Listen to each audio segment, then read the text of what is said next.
You obviously know the deep dark secrets of Jack Sparrow, and I guess he knows yours. Does he ever surprise you? Has he surprised you lately? He's definitely surprised me in moments. While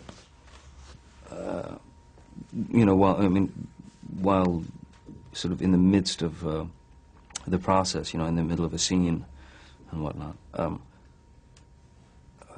No, we kind of know each other's thoughts for sure, but he has surprised me in a sort of spontaneous, moment. Can you think of sort of things? I wonder if you suddenly come out with something and think, that's all him, it's not me. Oh, it happens a lot. I mean, I couldn't. It'd be very difficult to be to be specific. Yeah,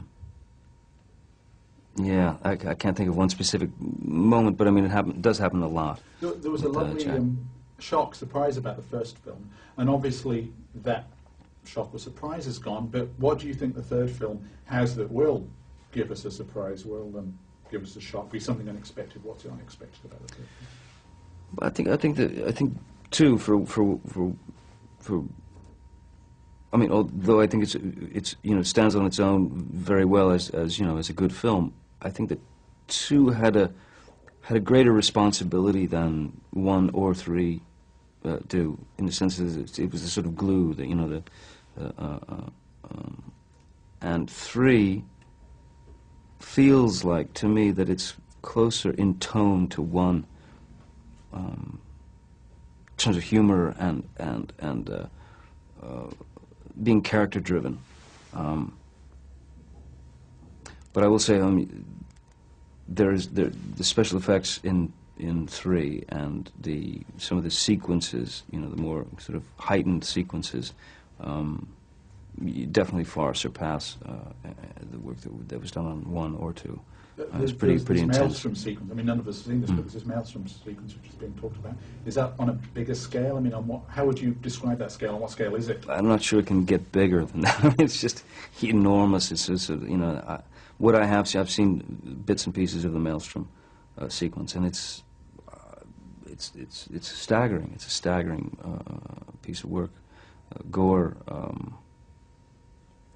should really take a couple of years and just go to sleep, basically, after his work on this. You've done plenty of movies, whether it's Chocolat and Fear and Loathing, where which are primarily independent type films, where there's a lot of close-up. I mean, there are actors acting in the way that one thinks of actors acting, maybe more akin to what they do on stage. When you do something like the Maelstrom sequence, what are the particular challenges of that are completely different from the challenges involved in having a close-up where you have an emotional moment? Well, when you're doing sequences like the Maelstrom or any kind of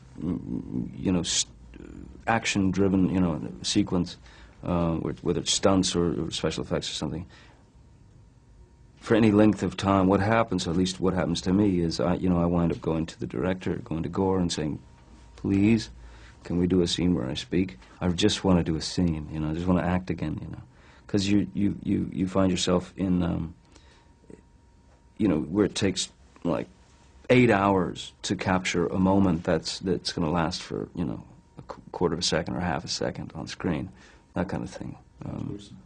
We left you at the end of the last film. You've been swallowed by the Kraken. Yeah.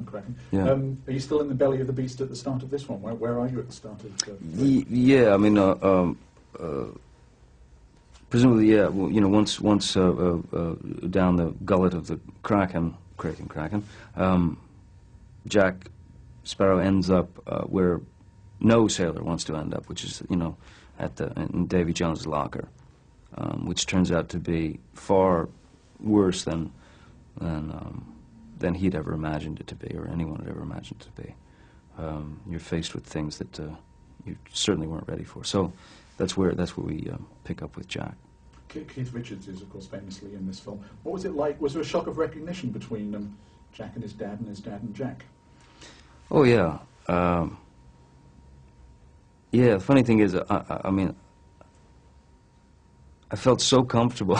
I felt so comfortable, I mean, as Captain Jack, acting opposite Captain Teague and, Keith, that it was as if these guys had known each other a lot longer than Johnny's known Keith, It was very strange. It was a very interesting moment, when Keith and Captain Jack met.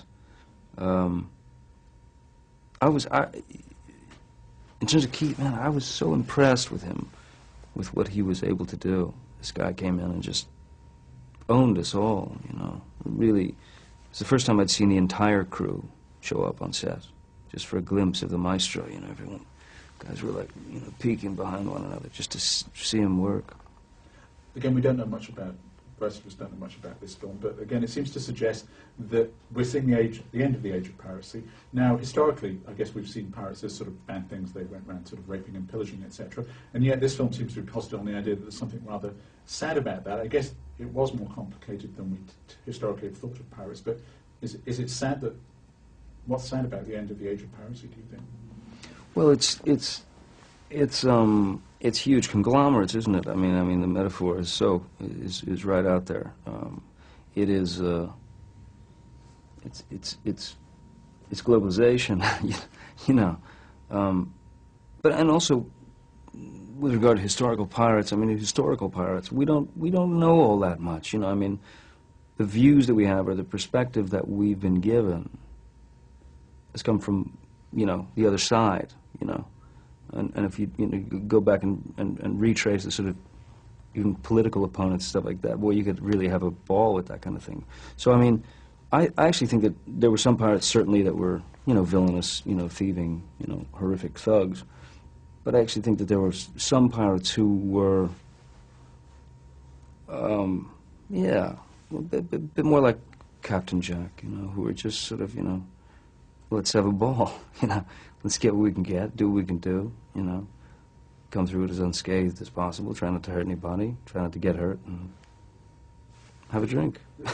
This, at least for now, is your farewell to this character. What emotions does that bring up, having played this character for so long?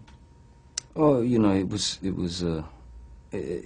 one of those kind of instances where I found myself going to the director, you know, going to Gore and saying, you know, you sure that, you know, you sure there's nothing else we can shoot? You know, maybe I should do another take just to make sure we got that, you know, properly. And yeah, you're just trying to avoid what is inevitable, you know, which is, you know, saying goodbye to this person you've known for, you know, umpteen months, and have been very close to. So, yeah, I hope I get to see Captain Jack again, but. You know, if I do, I do. If I don't, I mean, I got to spend a lot of time with him anyway. That's great. Thank you very much. No, thank you.